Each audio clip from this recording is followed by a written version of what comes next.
coming to you raw and unscripted. Beaming across Ontario and beyond to places like Humber, Oakville, Tobermory, and Thunder Bay. This is the Real Hickson Real Estate Podcast. Whether you're listening on your commute or putting on your suit, whether it's your morning stroll or you're on patrol, you just finished prayer or dropped the kids at daycare, you're in the bar, your car, or listening with the bathroom door ajar, near or far, this is the Jess and Giro Show. We're grateful for flattery and prone to inaccuracies. This is your guide to Toronto culture, people, events, news, but most importantly, real estate talk. Yes, hello folks, we are back yet again. Unfortunately, Jess, lovely Jess's beautiful voice is not here, but who do we have this time, Eily? Oh, I guess I just said your name. Yes, Eily. You want to introduce yourself? Eily Hickson. And who are you, Eily? I am your most beautiful sister. Oh, wow. And where are we, Eily? We're in Yonge and Eglinton. We're in Yonge and Eglinton. We're in Eily's beautiful units, which is actually part of the concept for today, which is the next step with Eily. Hickson. That's not even post. That's just me doing the effects. Yeah, I know. Isn't that fun? Did you enjoy that? Yeah, I did. I felt like I was there. So yeah, that's the concept for today. First-time home buyers or people downsizing, that's all great, investors. But how about those little in-between points? That's kind of what I want to talk to you about today, having, semi-recently gone through that. Space between the moves. The space between the moves. But yeah, is there anything else you want to say before we start getting into it, Eily? No. Thanks for having me. Excited to dig in. That is fun. It is fun. Okay, so, I always talk about at the start, kind of what's happening in the market. The spring market is kind of, it's kind of what we're expecting right now. I'm not going to go into that so much. But what I do want to ask you is, and I did this last time, is from an outsider, I'm doing real estate all the time, and the other people that I interview, mortgage brokers, they're always in the know, and we're also always understanding what is happening. From you, I know you're not active. You're not, obviously not actively selling or buying or renting or anything like that. But right from your perspective, what do you feel like is happening in the market? Yeah, it's a good question. I always think I have one foot in the market and one foot out the market. Like, obviously, I've had a couple of properties now in and out between Australia and Canada where I've lived. So I think I've always got one foot in where I'm listening and learning and just seeing, what's going on. Just kind of slightly monitoring it. Exactly. But like, I really don't dive in deep until I am at that point where I'm moving to the next thing or thinking about what I want to do or take actions for my own portfolio. So yeah, but I think, obviously in Canada at the moment, last year, someone said, we're going to have a recession. So everyone acted like we had a recession. Oh, the R word, Eily. Don't say it. I know. But we didn't. Like, we didn't actually call it, but, traditional behavioral economics is like we all acted like. But I don't think people were necessarily losing money like a GFC back in 2008. Yeah. But I do think people held on to their money. They were afraid to spend it because they were afraid of the ambiguity. Yeah. Well, the stats actually back you up. I think I did say this last time, that Canadians are better off with savings than they were before the pandemic, believe it or not. Oh, right. Okay. They have more. Yeah. They have more savings now. Yeah. I see. So that kind of feeds into. Yeah. But I think as well, like, the rates have obviously gone up, which puts pressure on, the mortgage market versus, like, when you look at who's winning, is it home buyers or is it renters? It's always... It's always a sliding scale depending on. So if homeowners are struggling, then renters usually do a bit better or vice versa. But I mean, maybe something you can shed on from the corporate side of things. And I've said this once before. Yes, it impacts the typical home, buyer, the home, the borrower. But the interest rates really are affecting the corporate interest market. And from that side of things. And it's trickle-down economics. Yeah. Where it's it's also corporate real estate, right? Like corporate real estate, commercial real estate, renting or buying, especially with the COVID impacts as well. There's a lot of open space that's not being utilized because we're all working from home, but companies are, balancing and weighing the risk of how do we reduce our real estate footprint while also making sure we have space for all the people that are still at the company. So Yeah. it's just really thinking. But I do think long term, you know, we're going to get back into a hybrid situation. Like, people are craving human connection, but not 9 to 5, 5 days a week in the office. So Not even just craving human connection. I think a lot of business just gets done in person. It does. Yeah, it's a mix, I would say. It depends on the company and your role and your career and, you know, what productivity your looks previous like, roles, like you have hot desks where it's a collaborative environment where you're literally meeting people at the desk. There's no like cubicle situation. Yeah, I think it's the water cooler talk. That happens in between. Whereas like when you're online, it's like you always have to book a meeting to really chat to people. So, yeah, for sure. Yeah, but there's a big tie into, you know, what happens with our clients in the market for business versus what's happening in real estate market, because we're all consumers and corporates at the end of the day, right? Yeah. So, it's interesting ties there. But I think, you know, hopefully the interest rates will go down and come down over the coming months this year. And I know everyone's struggling. Like, everyone's really struggling for cost of living and groceries. And, I think that's been the biggest change. It all plays into it. Yeah. So it's tough, yeah. The price of gas is just been increasing this month. Yeah, car insurance, the carbon even tax. Transport, all those kinds of things. So yeah.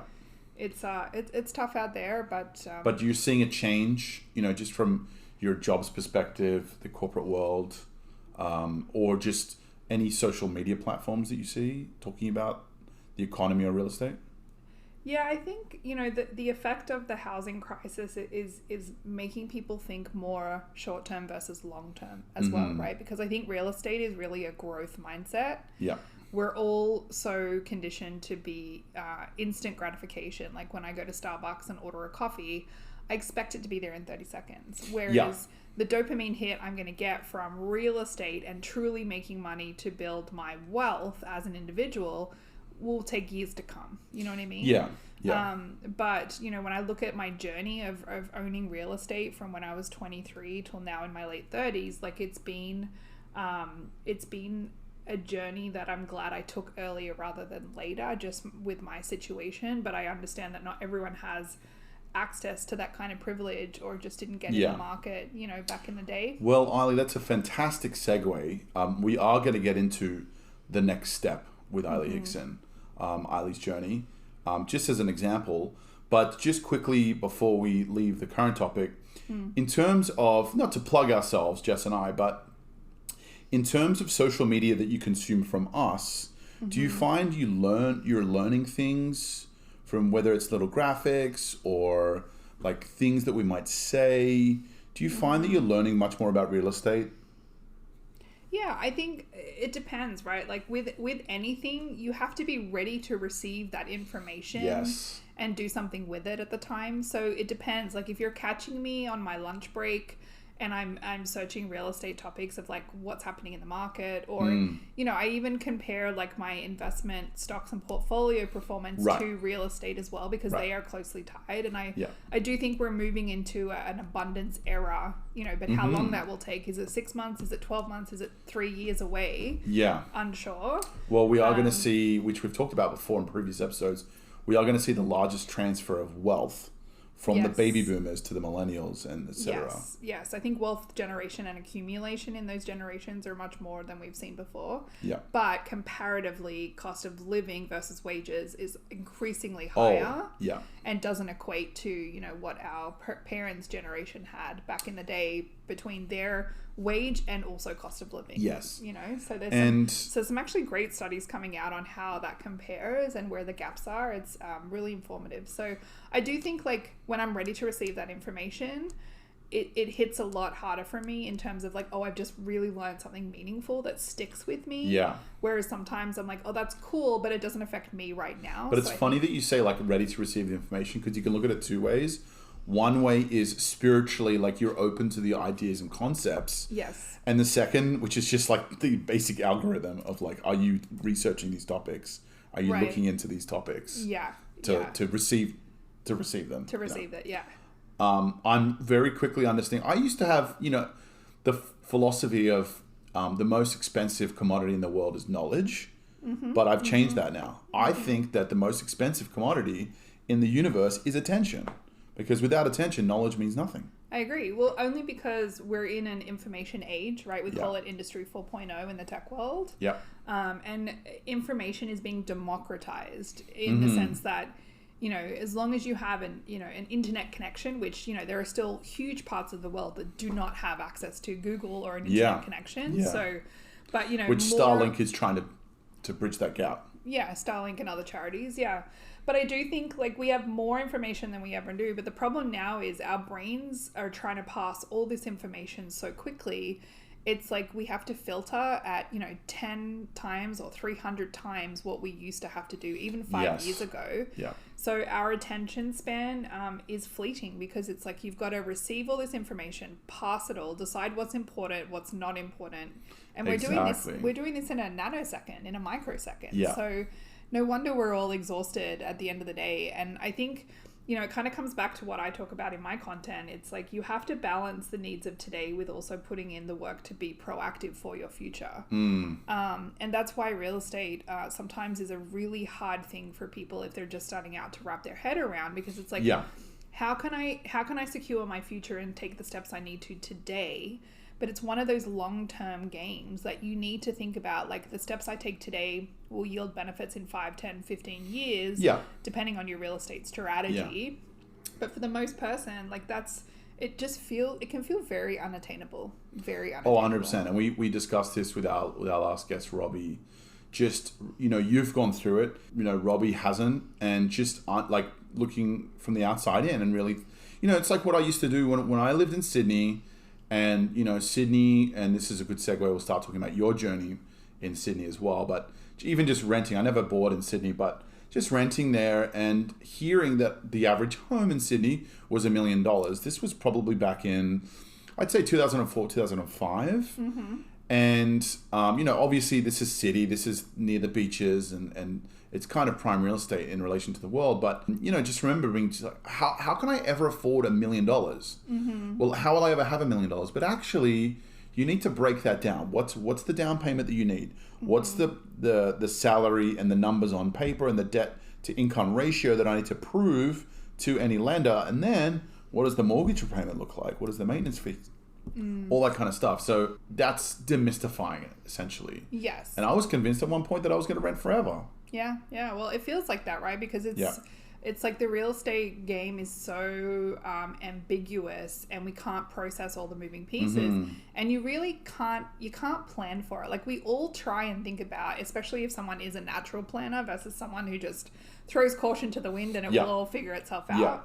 But if I truly wanted to document all the steps that I needed to take, I couldn't do that before I started the journey. I really almost had to go through and learn at the same time. And I would say every property I've also learnt new things that I didn't know before. And I think that's the difference as well, is wanting to learn and being open to learn, because there are plenty of people out there that listen to all, the outlet medias and the media, social media companies that are verifiable or unverifiable. Mm-hmm. And, misery loves company. It's very easy to turn around and be like, oh, everything's unaffordable, the immigration policy or whoever's in power at the time, screw them. Mm-hmm. It's so easy to jump on that boat and just throw your hands in the air and just or you can okay, how am I able to do this? Mm-hmm. What are my options?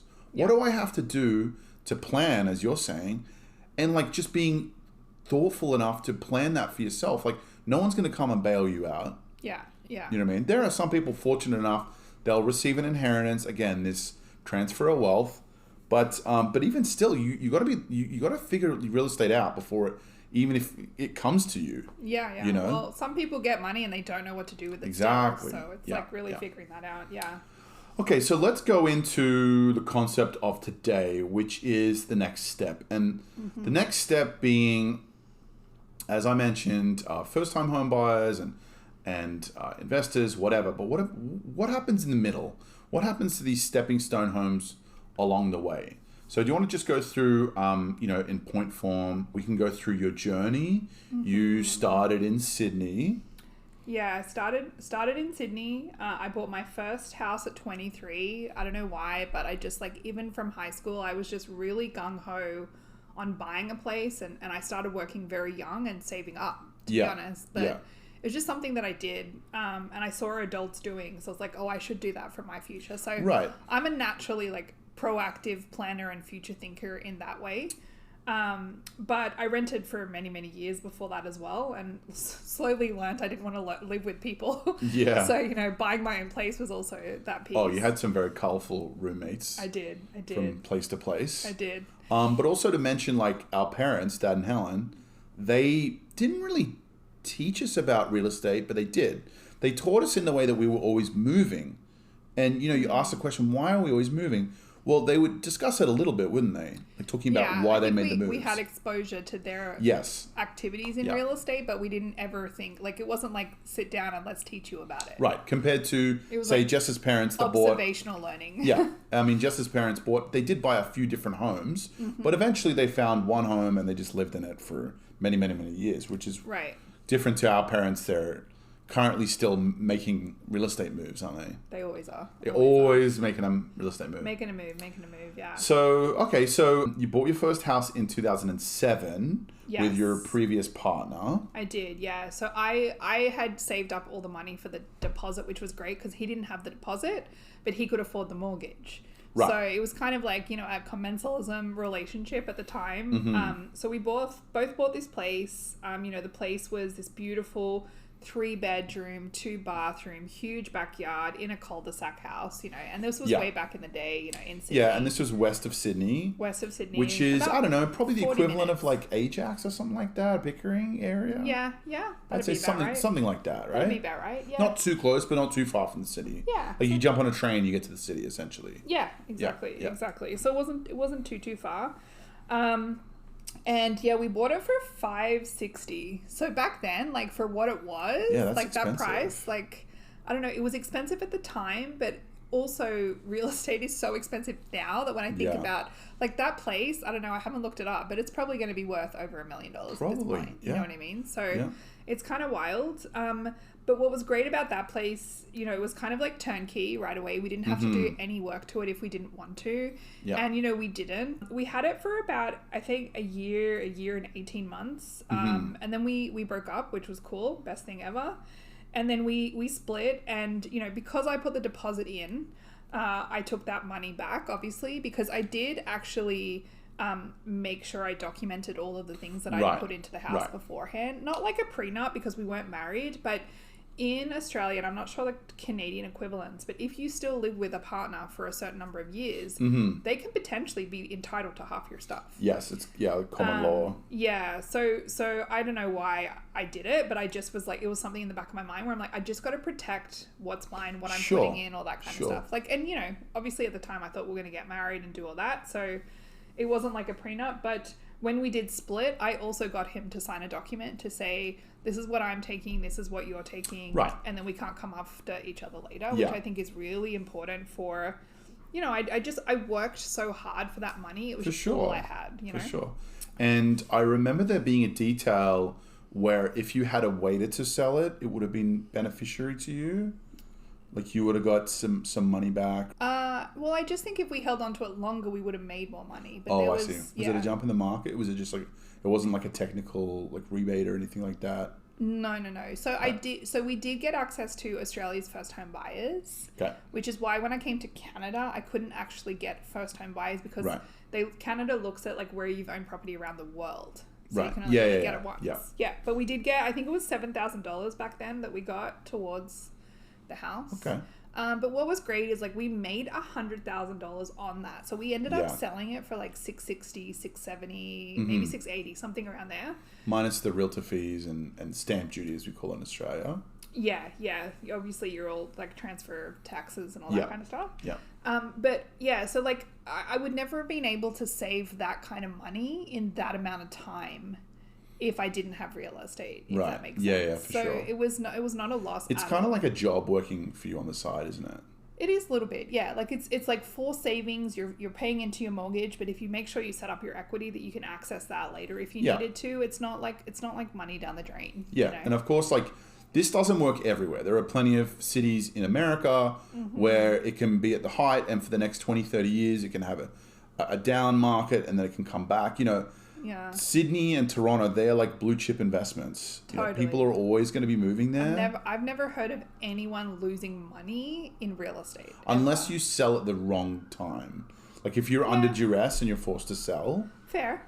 Or like, you know, like if you looking to flip, you know, something like that. But I'd say flipping in like a year, 2 years, 3 years, like if you're trying to flip houses. Yeah. Like I've heard of people break even. I've not heard of anyone lose personally in my journeys and the things that I've heard. But yeah, like just sitting on that house for a year and making that much money was amazing. And then obviously taking that money helped me get into the next place by myself. So that was like the first time where I literally put a mortgage down by myself as, you know, an independent female. Right. So you took the money out of the house with the split. Yes. With your ex-partner, and then you went into a 2-bedroom unit. Yeah, 2-bedroom, 1 bathroom in a small, I guess we call them apartment blocks in Australia. Yeah, they're like low rise. Not quite condos, definitely low rise. Yeah, there's a condo corp, which we call strata, but it's much less flashy. There's like no amenities. Yeah. It's just like a basic lobby, no real concierge or anything like that. Oh, no, none of and then that. just not stairs. even a lobby. Not even a lobby. Did you have a lift there? I can't remember.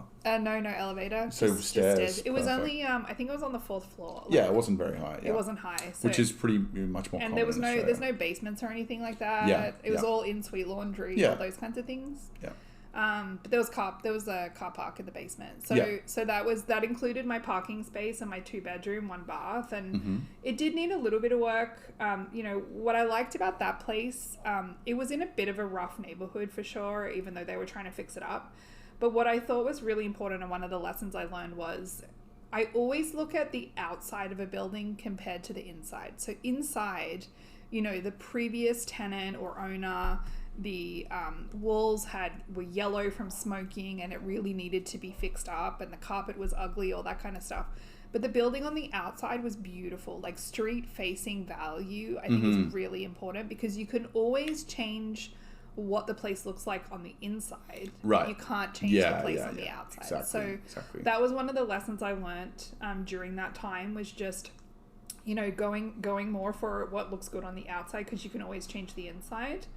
Right. And I did a little bit of work to it. I was very fortunate to have a few friends in the blue collar trades. And Dad helped you out with it as well? Dad helped me as well, yeah. So I just, you know... Kitchen cabinet maker? Yeah. But, I mean, I saved money by just keeping the existing cabinets and just changing the doors and the handles. Yeah, And putting a beautiful black splash with glass tile. Sure. You know, and spending money on those, like, important areas. Yeah. Not all the areas, when you're spending money, you're going to see that back. Exactly. I didn't have a ton of money to invest in it, so I definitely called in a few favors. Yeah. But it really helped me, you know, elevate the value of it. I held on to that for a couple of years. Actually, I realized that it was costing me more money to live in it than live out of it. So I did end up moving closer to the city, renting with someone else, and then renting my 2-bedroom apartment out, and that just financially worked a little bit better for me. Right.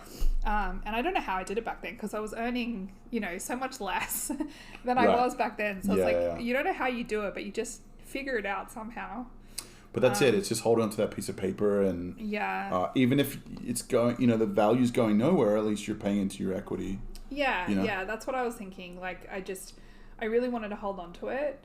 And then I still had it when I moved here to Toronto, because I knew when I didn't have my permanent residency yet, and I came as a foreign worker in the first couple of years of Toronto, if I bought, I would have been charged like a foreign tax fee, because I would have been treated as a foreign investor. Right. So I had to rent when I got here. So I held on to that for a while. And it wasn't until I ended up moving to Kuala Lumpur, Malaysia. So I was 2 years in Toronto, and then I moved to Malaysia for a year. So let's back up a little. When did you move to Toronto, remember? 2015. 2015, okay. So, and you're working out between work fees, your permanent residency, blah, blah, blah. Yeah. Long story short, you had to do a let's call it a sabbatical in Malaysia. Well, yeah. Or I was still working. A working bridge. It was a working assignment. Yeah. That I went to Kuala Lumpur, Malaysia for work with my company. And yeah, while I was there, you know, it was obviously a great experience, but what I didn't realize until the end, my assignment was coming to an end, and I was very fortunate that my work had set me up with a tax accountant, you know, like Ernst & Young, I think it was, or one of the consulting companies. And they started asking me all these questions about my Australian property. And I was like, what does that have to do with me going back to Toronto? Yeah. And they were like, you know, if you sell it before you go back to Canada, you won't have to pay a CGT or a double tax agreement or whatever it was. Right. And I would save a lot more money before my feet touched Canadian soil again. Right. Okay. So I was like, oh my God, it's a technicality. I was so glad that they'd made me realize this. Mm-hmm. They also helped me figure out my tax implications for how many days was I on Malaysian soil. You know, obviously I did a lot of trips back to Australia because I was closer to Australia back then. Right. But it was really stressful having things go wrong with my tenant while I was trying to manage that property in Australia, while being in Malaysia and thinking about my repatriation back to Toronto. Right. So it got a little much, and I was very happy to sell it because I was still within my CGT window as well. Right. Okay. So there you go. The advice is always have a familiar, and let's say a proactive tax accountant that understands your situation. Big time. Because well, you get a passive one like, oh, I'll come see you at tax time. Oh, by the way, if you had have done this, I would have saved you money, but now it's too late. Like there's so many rules, and people think like, oh, if I'm in Canada, then what I'm doing elsewhere in the world doesn't matter. It does. Right. Like I don't think people realize, and you know, there's always it always feels like a very fine line between abundance and financial ruin. Yeah, exactly. You know what I mean, it's the risk management really. Yeah. But I guess the advice also here is maybe if you're a single property owner, don't try and get permanent residency on the other side of the world. And I mean, look, it's life's journey, right? You just got to do what you got. You can't let real estate rule your life. But I just think being informed and understanding all of the moving pieces and the nuts and bolts, like I just never put real estate and tax together. Yeah. And this is not we learn in school, right? Like we do not learn this in school. Sorry, I swore. Is that okay? It's okay. I might put a little bleep noise. We'll edit it out. But yeah, like I think you just got to learn and inform yourself. Like going back to your question on like, am I learning from social media? Like I learn from that content. I learn from your content. I learn from other people's content, but you also just got to learn by doing. Yeah. And it's kind of half the reason why I do this podcast is to have the conversation, allow people in their own time to have, you know, essentially it's a one-way conversation, but people feel like they're having the conversation, especially when I have guests on that people can relate to. Yeah. So there you go. Okay, so when you moved here to Toronto, in what year, 2015 you said? Yeah, 2015. What did you find is the major difference between now? Now? Yeah, what was the big differences when you first got to Toronto? What did you think of the city versus... just the city between Sydney and Toronto? Yeah, I guess so. So. Well, the city's a grid here. Really easy for navigation. Yeah. Sydney's a bit like spaghetti, like haphazard, unplanned. Yeah. Like you can just tell, like 200 years ago, someone just said, you know what, we put a street here, put a street there. They didn't have the big picture in mind. No, they didn't. I don't think they did. I don't know why Toronto chose to do what they did, but they, you know, this grid is similar to Melbourne, actually. Toronto, Melbourne. Yeah, it is. In that way. I thought it was great. You know, like the actual street blocks here are also way longer and bigger than Sydney. Oh yeah, I find for sure. like it looks short. The actual on a map. CBD, the Central Business District, yeah, is much bigger here much and bigger, stretches much bigger. Yeah, so I guess we go to suburbs very quickly. Yes, we have a lot suburbs a lot closer in, I guess. Yeah. But I think when it came to living and quality of life, like I actually realized that the distance between, you know, Young and Egg and the city, for example, if I tried to replicate that in Sydney, it would cost me a lot more to live where I was living. Right. Oh, yeah. So I did feel like, you know, Toronto was so cheaper compared to Sydney at the time. Yeah. And of course, even for rent. People growing up here would obviously have a different opinion of that. Things are so expensive now and all that kind of stuff. It's definitely comparable to Sydney, but, you know, Sydney was it was always that 10 years ahead in terms of time frame. Obviously, I think the influence from South Asia and East Asia on our real estate market being a lot closer, we got it first, and then, you know, the west coast of the US got it, then the west coast of Canada, and eventually Toronto. Well, I think the generational transfer of wealth happens across the globe, and so at a macroeconomic level, we're seeing more foreign real estate than ever before as well, right? Cross-border, foreign people. So it changes the dynamics in every market, everywhere, all the time. But what I thought was also strange was when I got here to rent, I actually went in person to the building maintenance guy to fill out a rental application form. and post-dated checks was also so strange. I Like, know. I had to Google what to put on a check. I've never written a So, check. for reference, I've never written a check in my life. You know, Australia is known as in the corporate world, the economy scale in the world. Australia is quite agile, and I think agile with technology, and especially when it comes to financing. Australia basically invented the plastic note that Canada tried to replicate almost successfully. I think a lot of people still complain about it, but anyways, and in terms of just the banking system, e-transfers, we had that very early on, tap, all that kind of stuff. We've been used to it for so long. Yeah. And then coming here and you have to write checks out. Like, write a check. I never owned a checkbook before. I remember before. Dad writing checks out at the grocery store, like using company checks though. Back in, I don't know, 2001, 2002. I never remember that, yeah. But in Australia, so if you want to rent, like in Sydney at the time, I'd always just go through my agents. Yeah, so you go to a real estate agent, and one agent actually represents both sides. Yes. In Sydney. Yes. Here, what you're referring to, Eily, is which was the older style, which is the rental buildings. Yeah. Now, there are still plenty of rental buildings, especially here in Young and Eglinton, to combat the housing issue. They're building more rental-only buildings. And by the way, listeners, you can tell a rental-only building if it's really nice and square, if it doesn't have a funky shape to it, if it's... Look, like that one right there, Eily, I bet you that's a rental building. Why? He's pointing to all the square buildings. Really efficient design. Yeah. Anyways, and so they're still building them. And it's much more, the mediary is just the property management, and you're going through the property management, you know, as opposed to a regular condo building that has multiple owners and it's, you know, unit to unit basis. Totally. For those. But I'm very grateful to live in a condo and have a concierge. Like, I think that has really, it's changed the game in condo living. Like, I don't know how I would, if I ever moved back to Australia or moved into an apartment that didn't have concierge, I don't know how it'd go. They are building them back in Sydney now, in Sydney and Melbourne. Yeah. But it's much less common. Yeah. I think it's a New York thing. Right in the city, CBD, that they would think about having a lobby with a concierge. Yeah, well, I think it started in New York where they have actual concierges. Yeah, I'm for it. And now they have all the amenities. It's fantastic. I'm spoiled now. I don't know how to go back. I think people take it for granted how nice it is to have a gym in your building, a swimming pool in your building. Yeah. And like, I was still paying strata fees or like, you know, the equivalent of condo fees.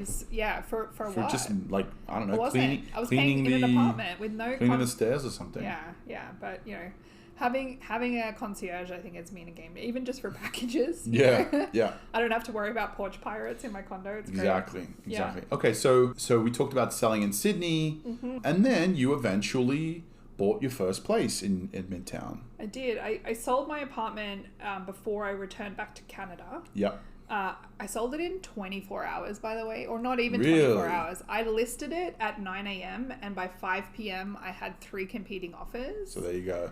And I'd, you know, made more money on that, just having that for a couple of years, which was great.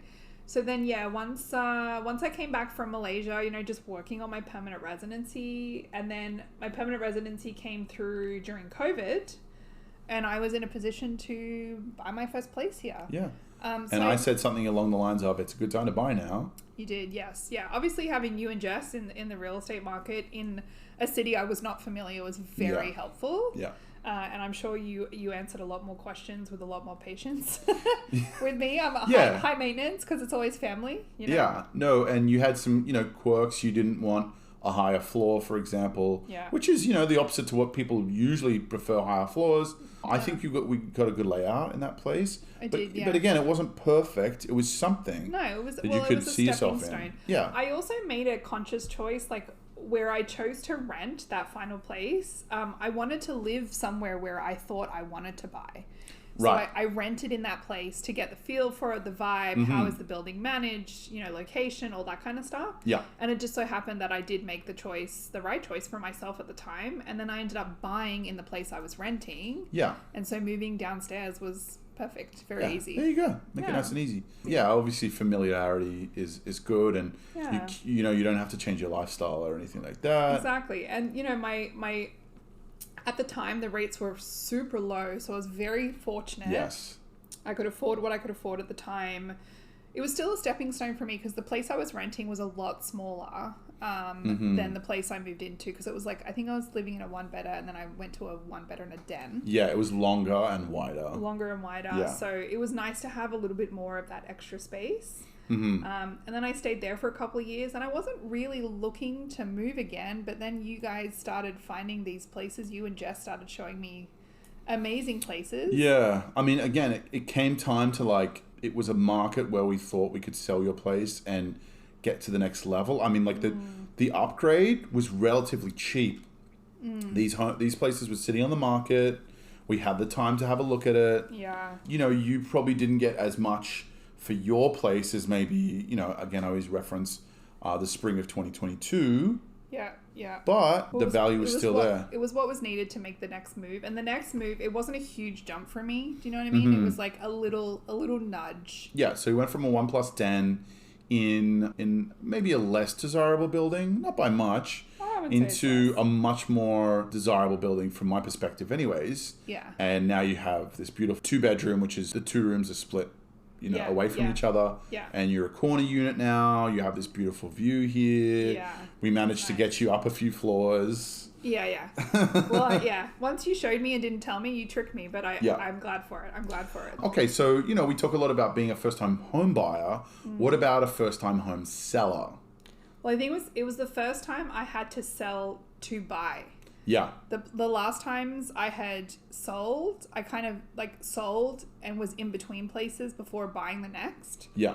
It was very stressful, obviously. I wish I had, you know, just understood the process a little bit more. Maybe I wouldn't have been as stressed in the moment, but we sold it, got it on the market really quickly. You and Jess obviously turned it around so quickly. And I think we did well because the units in the 2 buildings after that like weren't selling. It was like we got a good number. It maybe wasn't the best number at the time, but it allowed you to get out and get into this place. I mean, to be honest, I still made money on it. Yeah, right? There you go. Still got to the next place. Even though the next place wasn't a big jump, it was worth the move. Well, I think it is. I don't know. Like, you could stay in this place for a long time. That unit was small for any more than one person. Yeah. It was perfect for one person. It was. You could entertain a little bit, like whatever. The amenities were nice. But I think the other piece to remember is like the bank will always tell you that you can afford more in a mortgage than you really can. Yeah. You know, they like to give out money. Like even back when I was buying my first home in Australia to dealing with the banks here in Canada, they always say like, oh, you can afford $1 million. But when I really look at all of the bills that you pay and cost of living and you want to do trips and you want to do this, like when you actually look at your cash flow and what is your monthly mortgage payment, like it's really 500,000, you know, in a grand scheme of things. Right. And everyone has a different risk tolerance to what they're willing to pay cash flow wise and all that kind of stuff, but it just doesn't go away. Like I think people think about a mortgage payment like, oh, I can totally do that this month. But in the other harder months that you're having, you know, a downturn or whatever in your finances, like you've almost got to be prepared for that worst case. Yeah. And my risk tolerance is not high. You know what I mean? Like I'm a very cautious. Yeah, you're very careful with money. Very careful and cautious person, and I'm a big saver as well. But like, even some months I'm just like, oh my God, like, can I really afford this place? And it's not like when you compare it to other people, they're in a way worse situation than I am. You know what I mean? But they're living that life until you can. But especially if they're paying high rent, and on top of that, at any time, really, or high mortgage, or you know whatever. Like obviously, you know, with the rise of mortgage rates in the last couple of years, people didn't fix. It's also a you know, fixed versus variable situation. But yeah, it's tough. So it's like a personal preference for everyone's risk tolerance. But I think you've always really got to make sure that you do the numbers and the calculation yourself, despite what the bank tells you, because there are just all these other costs that you got to think about long term that you don't always think about because you get excited. You're like, oh my God, I never thought I could afford that place by myself. Yeah. But I mean, you know, the stress test is in place. You know, we're nothing like the States that had, you know, their meltdowns because we have more verifiable lenders. There's less of them. Yeah. You know, they're more solidified, I would say. And the stress test helps to like mitigate risk for a lot of people, I think. Yeah.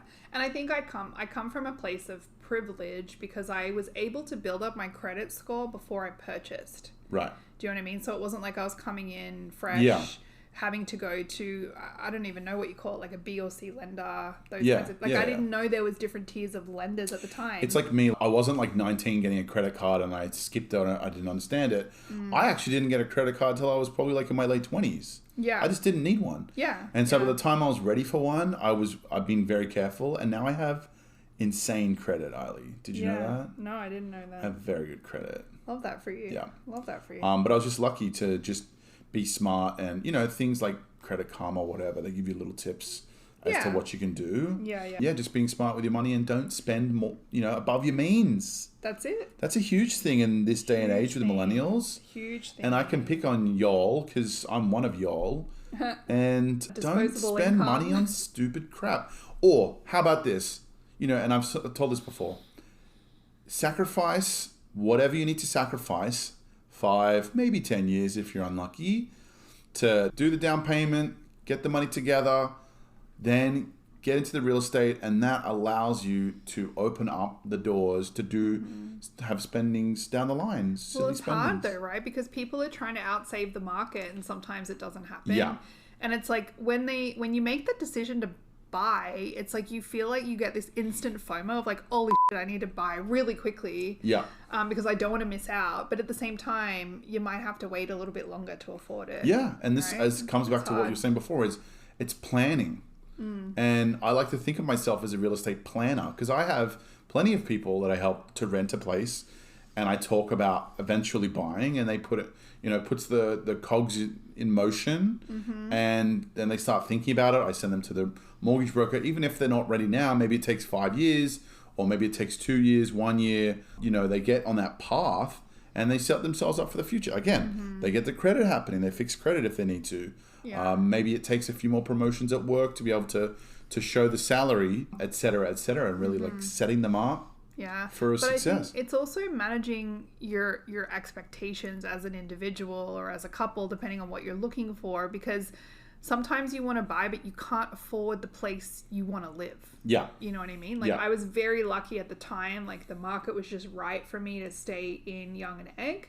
And it was really where I wanted to live. Like, as you know, I love this neighborhood. But if I had to move out, to the suburbs, it would affect my quality of life because I didn't have a car at the time, and I wasn't, commuting to work every day was hard and all that kind of stuff. So I think managing expectations on what you can afford versus where you can afford is important. But also, one of the tips I picked up looking at different properties was you look at as many properties as you can to learn what you like and what you don't like, so that when you find the thing that you like, you're ready to jump on it right away. And I think that was super key, that you have to go and you have to live and you have to experience it. You can't even really look at photos because you really can't understand a vibe for a place until you get in it. Yeah. But even looking at a few places, obviously not wasting agents' times completely, but let's say you want to buy in 6 months or a year or 2 years. Just go and look at some places now to start thinking about. Yeah, even just look at areas. What do you want? Yeah, areas. Just walk around the neighborhood. Walk in the neighborhood, grab a coffee, get a vibe for it. I mean, in terms, I'm happy to go out on as many showings as I need to. And of course, some people might need one showing of a few different places and someone might need 100. I will say from a statistical point of view, if you look at 20 to 30 homes, I think that's a lot. Reasonable. You know what I mean? I was thinking 5 to 10. No, I know, but that's what I'm saying. Like, it's different. Some people need more. But don't forget, when I say 20 to 30 homes, I don't mean necessarily visiting them. Yeah. Again, as you said, you see them online. I'm going through a list of 100 properties, and then I'm out of that. There's really, let's say there's 100 properties potentially for you to buy. And then using the criteria, I narrow it down to let's say 15. Yeah. So I've seen 100 properties that you never have to see. Yeah. I'm going to send you 15 of these narrowed down ones, and from the 15, maybe you go and see 5 or 6 or 7, 10, whatever. Yeah. And then you discover the little nuances of actually in the space. Of course, every agent's a little different. I think our listings that we do, they're very realistic, and I never want to break the cycle of seeing it and understanding it in your mind and then going to the property. Some properties you see oh, that looks fantastic. Then you get there and oh, I didn't see these stairs were in front of the kitchen or whatever it is. Yeah. I do feel like you and Jess are really good at that, though. It's like you market properties well, but you're not selling what's not there. You know what I mean? Yeah, yeah. Sometimes those photos from other listings that I've seen online are things like it never does it justice, and it's always like overselling or underselling. Like it, you know what I mean? Yeah, yeah. Or just like terrible photos. You know, there's a whole spectrum of quality agents out there. I'm sure. The other thing I find very surprising, though, is I talk to a lot of people in my network here in Toronto, and they think that you and Jess will cost money if they need to go and find places. That's funny. Yeah. Because crazy. So, you know, just to cover it again, when you go to buy something, it doesn't cost you commission, it costs you land transfer tax. Mm-hmm. And this is a sliding scale from you start paying it around the $500,000 mark, $450,000 mark. We're talking hundreds of dollars up until $1 million. You know, you're probably talking, you know, thousands of dollars essentially. But that's something that the government takes from you and has nothing to do with us. Of course, you're paying the lawyer, and then you don't pay commission until you're on the selling side. Yes. And it makes sense because you're paying land transfer tax on the buying side, and you're paying commission on the selling side. I think these are the variables that when the bank says, oh yeah, we can give you $1 million, like you have to think about all those other things that is going to cost your cash versus your long-term cash flow year over year. Do you know what I mean? So I think there is an opportunity to bring all of that together somehow in a central location maybe, or I don't know, a digital marketing brochure or something. To be like, here's all the things you need to think about when purchasing. Well, that's half the reason for this podcast, really, is to try and disseminate information. Yeah, we need to disseminate, democratize, centralize. But this is what's great. Like, this is why we do like TikTok as well, and all the videos and all the social media stuff. I mean, it's a learning process. Yeah. Well, even people that are looking to rent, though, they don't know that they can use you for free, and you get like why would you not get agents to go? There and is help absolutely you no search? reason. And look, in terms of these rental only buildings, which I can't help with because that's just through the property management, it used to make sense. What it used to be was 5, 10, 20 years ago, it used to be older buildings. Okay, they were way worse quality of buildings, but the rent was like much cheaper. Compared to the brand new condos. Nowadays, these same buildings, the one that, well, obviously all the old ones, they all seem to be rented out anyways. But even the new ones that are getting built that we're staring at, they're just as expensive as regular rents in condos. So it actually makes less sense than ever. Okay, some of them have like referral programs. And obviously that's its own thing. That's fine. But yeah, it really, from a tenant's perspective, it really doesn't make sense not to use a realtor. I use a realtor always. I will say though that obviously I'm biased because we're a family, but you and Jess are very grounded agents. Like I've been in positions or heard from other agents that are like really bullying or they're flighty, or like there are a lot of agents that people shy away from using agents because of the experiences with those people. So not all agents are built equal. No, that's something I'm working on as well, is like just the perception of agents in the city. Like who wants to be sold or talked at these days? You know what I mean? Like talk with people, understand their journey. I do think like using agents, like you and Jess doing the work for me, here's my parameters, go and search for me and find me a filtered list. You know, we talked way back at the beginning of like how our brains are processing information and passing information. Like you make it easy for me to make decisions because you don't give me 100 places to look at. You let me do 10 and then we learn from there. Yeah. And what I'm doing as well is like being holistic in that, like, hey, what is the mortgage broker saying? Hey, what's the lawyer saying? Like, I'm not just going to leave you to your own devices. No, yes, that's right. It's like, because I need to know this stuff as well. It affects my job. It's a full end-to-end experience. I don't want you to get the keys of a new place and you turn around and have some surprises. Like, I like to tackle any surprises beforehand, even before you go to look out. Hey, what's the mortgage broker saying? What's it going to look like?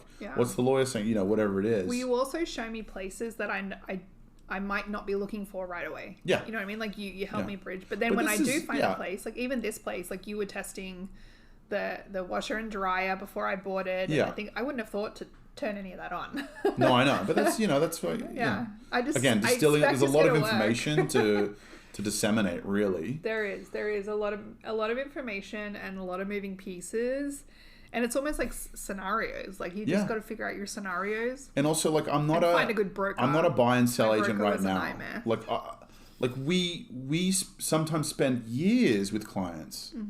We have current clients that we've been taking out on and off for like the last 1 to 2 years. This isn't like it has to happen right now. This is what I disagree about the whole salesy aspect of real estate, is it's really timing. It is. And it's just being top of mind and being there with the information if needed, and being in the place to receive the business from someone when they're ready, not when I'm ready. Yeah, You know what I mean? But I think there is you have to come from an informed place. Yeah.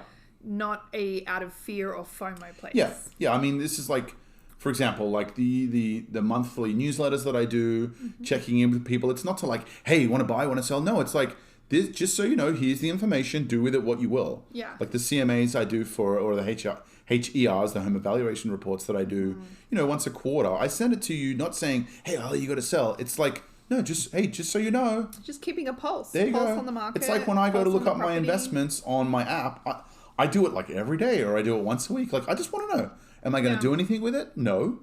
But it's nice to know. Nice to know, yeah. Yeah. When I'm ready to receive the information. Exactly. In case I need to really make a important. decision. If I'm searching for the information and I don't get it right away, that can be a frustrating pain point in the customer journey. Yeah, Exactly. So exactly. Yeah, it's about having the information always available, but only when I'm ready for it. Exactly. Okay, I think that pretty much wraps it up. Do you have any final comments, Eily? Final comments? Yeah. Any advices that you've learnt in your real estate journey that you'd like to share? I think just being proactive is key. Like, we there's a lot of people out there that live their lives very reactively, and I think that like lessens your decisions, it lessens your options, it lessens your control. I'm a little bit more of a measured person, and I don't think proactively every day, because then I'll never get anything done in the day. But I do think when it comes to real estate and building wealth, like balancing that today view, short-term view, long-term view, and having what I call that cognitive flexibility to think about your plans like that in life, it just helps. It just makes everything a little bit easier when you are ready to make those moves and those decisions. Yeah. So empowering people with information, especially the newer generations coming through, do they have money? Do they not have money? There's still people who come from less generational wealth.